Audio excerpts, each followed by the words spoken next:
I'm using the phrase the discoverer of life on Mars to focus on the fact that in the works of natural history that I'm writing, I'm the first author to prove that Mars is inhabited.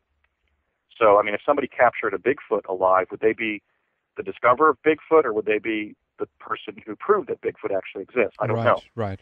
So there's some degree of definitional latitude there.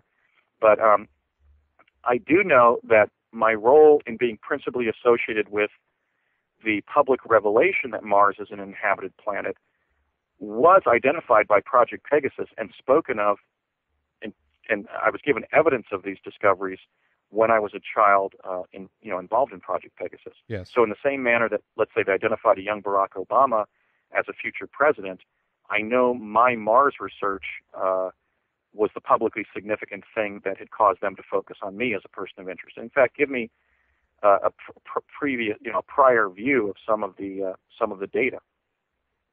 So that's a whole other story. Maybe we can cover that in the second hour. But that's sort of the overlap. Is they knew I would be playing a significant role regarding the revelation of life on Mars. And I don't think it really matters whether I'm the discoverer or not. But the key thing is that in my writings is the indisputable case that even if the Defense Department of the United States was to stipulate we don't have personnel up there and never have, our rovers are showing that Mars is inhabited. Yes. And that's significant.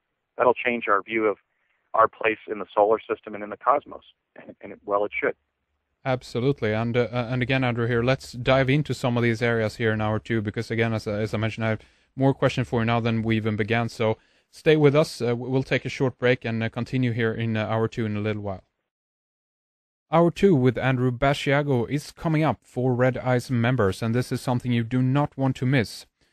We begin to talk about DARPA, the development of the Internet via ARPANET. We talk about foreknowledge of 9/11, Rumsfeld, some of the other boys, and their access to the Chronovision technology.